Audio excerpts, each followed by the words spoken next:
नमस्कार दोस्तों, चलिए जानते हैं मध्य प्रदेश के तमाम बड़ी खबरों को केवल 5 मिनट में। लेकिन उससे पहले आप ये वीडियो कहां से देख रहे हैं हमें कमेंट बॉक्स में जरूर बताएं। साथ ही वीडियो को लाइक करके चैनल को सब्सक्राइब जरूर कर दें।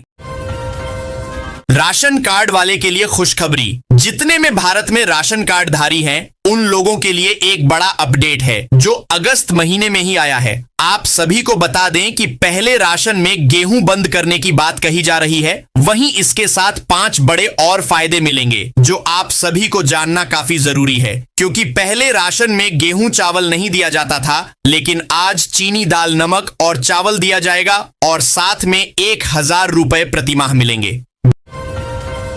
बिजली बिल बढ़ती महंगाई को देखते हुए राज्यों में बिजली बिल माफी योजना शुरू की गई है। जो मध्यम वर्गीय परिवार से है, जो अपना खर्चा सही से नहीं चला पाते हैं, आर्थिक तंगी या गरीबी के कारण बिल जमा नहीं कर सका, उनके लिए यह योजना है कि उनका पुराना बकाया बिल 50,000 रुपए तक सरकार माफ कर देगी। 150 रुपये कोई क्यों दे? घटिया रोड पर टोल टैक्स की वसूली से भड़का सुप्रीम कोर्ट। कहा कि अगर किसी व्यक्ति को सड़क के एक छोर से दूसरे छोर तक जाने में 12 घंटे लगते हैं तो उसे 150 रुपये का टोल टैक्स क्यों देना? 65 किलोमीटर लंबे राजमार्ग को तय करने में 12 घंटे लगते हैं, जबकि यह सफर केवल 1 घंटे का है।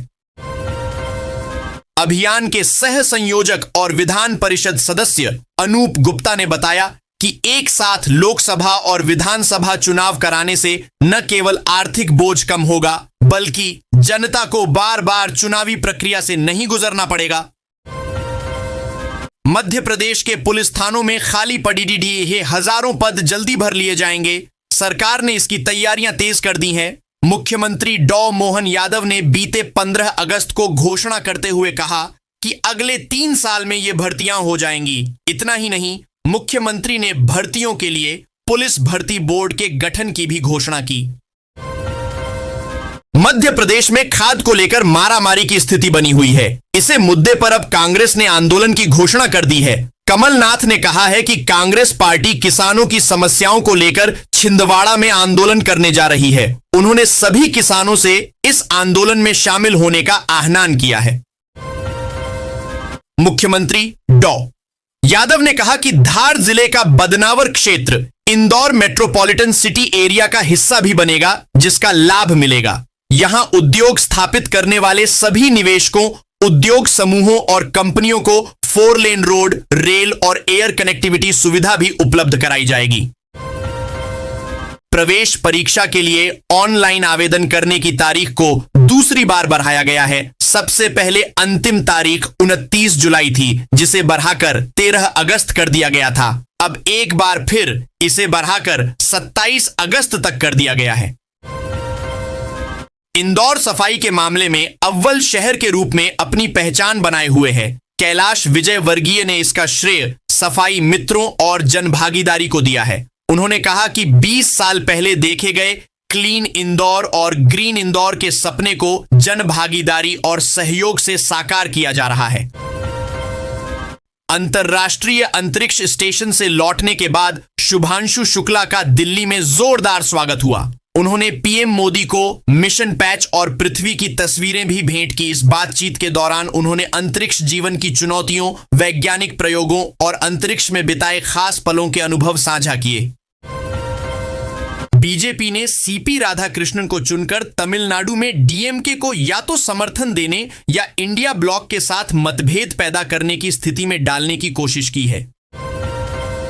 मध्य प्रदेश कांग्रेस जिला अध्यक्षों की नियुक्तियों के विरोध पर सख्त नजर आ रही है। पार्टी की तरफ से अपने कार्यकर्ताओं को कड़ा चेतावनी पत्र जारी किया गया है। जारी पत्र में जिला अध्यक्षों की नियुक्तियों के विरोध में सोशल मीडिया पर किए गए पोस्ट को हटाने के निर्देश दिए गए हैं। मेट्रो ट्रेन प्रोजेक्ट को प्रधानमंत्री नरेंद्र मोदी अक्टूबर माह में हरी झंडी दिखा सकते हैं। यात्रियों को लंबे इंतजार के बाद भोपाल में मेट्रो की सवारी का मौका मिलेगा। कारपोरेशन का सबसे ज्यादा फोकस इस समय एम्स से डीआरएम तक के स्टेशनों का काम पूरा करने में है। बचे हुए काम के लिए सितंबर 2025 की डेडलाइन तय की गई है। बच्चों के आधार कार्ड अपडेट कराने वाले अभिभावकों के लिए राहत भरी खबर है। भोपाल के स्कूलों में आधार कार्ड सेंटर शुरू होने जा रहे हैं। इन सेंटर पर नए कार्ड से लेकर सुधार और अपडेट के लिए काम किया जाएगा। आधार कार्ड में कहीं छात्र का नाम गलत था तो कहीं माता पिता के नाम में खामी मिल रही है। एमपी में सिंहस्थ 2028 और कानून व्यवस्था को मद्देनजर रखते हुए 3 वर्षों में कुल 22,500 पुलिसकर्मियों के रिक्त पदों पर भर्ती की जाएगी। हर साल रिक्त पड़े 7,500 पदों को भरा जाएगा। एमपीसीए के वार्षिक पुरस्कार समारोह में राष्ट्रीय स्तर पर उत्कृष्ट प्रदर्शन करने वाले खिलाड़ियों को सम्मानित किया गया। इस दौरान पूर्व क्रिकेटरों ने सम्मान राशि दोगुनी करने की मांग की। मध्य प्रदेश में पश्चिमी जिलों में बारिश का दौर जारी है, जबकि पूर्वी इलाकों में गरज चमक के साथ हल्की वर्षा हो रही है। इंदौर और उज्जैन में सबसे अधिक बारिश दर्ज की गई। बंगाल की खाड़ी और अरब सागर से आ रही नमी के कारण प्रदेश में उमस और गर्मी भी बढ़ी है।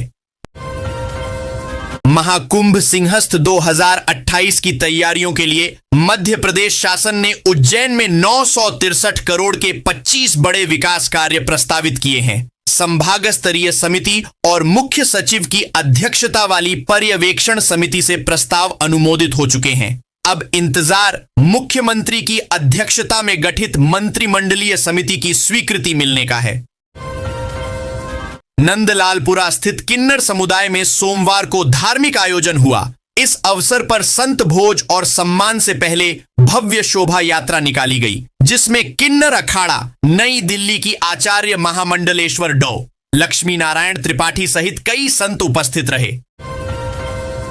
सोना खरीदने की सोच रहे हैं तो अच्छा मौका साबित हो सकता है, क्योंकि आज सोने की कीमतों में गिरावट आई है। हालांकि चांदी के रेट में उछाल आया है। आइए जानते हैं आपके शहर का 10 ग्राम सोने का भाव। आमतौर पर नवरात्रि और दिवाली के आसपास केंद्रीय कर्मचारियों पेंशनरों का महंगाई भत्ता बढ़ाया जाता है। चूंकि नई दरें जुलाई 2025 से लागू होती हैं, ऐसे में 2 से 3 महीनों का एरियर भी मिलता है। आइए जानते हैं इस बार कब और कितना डीए बढ़ाया जाएगा। जिले के वेयरहाउसों में 2019 से 2022 तक का गेहूं, नान, वेयरहाउस प्रबंधन और डीसीसी कमेटी ने किया दावा, साफ कराया जाएगा। 5 साल से वेयरहाउसों में पड़ा अनाज, भंडारण में करोड़ों झोंके। सवाल तब भी अब तक क्यों नहीं की निगरानी? क्या कीड़े लगे इसी अनाज से भरेगा गरीबों का पेट? हाई स्पीड वंदे भारत, शताब्दी, राजधानी जैसी ट्रेनें ग्वालियर से निकलती हैं, लेकिन इन ट्रेनों से ज्यादा इमरजेंसी कोटे की demand Barauni mail, Bundelkhand express और रतलाम इंटरसिटी में रहती है। ऐसा कोई दिन नहीं होता जब इसमें सीट पाने के लिए आवेदन नहीं किया जाता हो। हालात यह है कि ग्वालियर से चलने वाली ट्रेनों में लंबी वेटिंग होने के बाद इमरजेंसी कोटे का सहारा लेना पड़ रहा है। स्कूलों में सितंबर में तिमाही और दिसंबर में अर्धवार्षिक परीक्षाएं होंगी। इसके लिए स्कूल शिक्षा विभाग ने शैक्षणिक कैलेंडर जारी किया है। विभाग के समक्ष चुनौती अर्धवार्षिक परीक्षा को लेकर है। यदि परीक्षा में ज्यादा विद्यार्थी कमजोर निकले तो उनकी तैयारी कराने में शिक्षकों को ज्यादा मेहनत करनी होगी। इसीलिए संकुल प्राचार्यों को अभी से बच्चों की तैयारी पर विशेष जोर देने के लिए कहा गया है।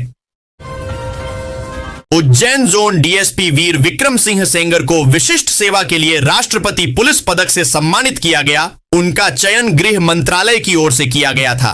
सीएम डॉ मोहन यादव ने भोपाल लाल परेड ग्राउंड में आयोजित कार्यक्रम में उनका सम्मान किया। जिले में झोला छाप डॉक्टर खुलेआम लोगों की सेहत से खिलवाड़ कर रहे हैं। कई होम्योपैथिक और आयुर्वेदिक डिग्रीधारी डॉक्टर एलोपैथी दवाएं लिखकर इलाज कर रहे हैं। सीएमएचओ डॉ संजय मिश्रा ने कहा, अगर लोगों से हमें झोला छाप डॉक्टरों की लिखित शिकायत मिलती है तो संबंधित स्वास्थ्य केंद्र के प्रमुख चिकित्सक को जांच के लिए कहा जाता है। कृषि मंत्री ने कहा कि विकसित कृषि संकल्प अभियान में हजारों वैज्ञानिक एग्रीकल्चर डिपार्टमेंट के अधिकारी कर्मचारी, प्रगतिशील किसान और खुद कृषि मंत्री गण फिर किसानों के बीच जाएंगे, ताकि रबी की फसल में हम बेहतर तकनीक अपना सकें और देश के अनाज के भंडार भर सकें। नारायणन ने बताया कि इसरो का पहला रॉकेट, जिसे डॉ एपीजे अब्दुल कलाम ने विकसित किया था, 17 टन वजन का था और केवल 35 किलोग्राम वजनी उपग्रह को निम्न पृथ्वी कक्षा में ले जा सकता था। देश के लिए एक अच्छी खबर सामने आई है। जुलाई 2025 में भारत की बेरोजगारी दर में कमी देखने को मिली है। बेरोजगारी दर घटकर अब 5.2% पर आ चुकी है, जिससे बीते 3 महीनों में यह दर सबसे कम रही है। चलिए जानते हैं किस दर को कैसे मापा जाता है।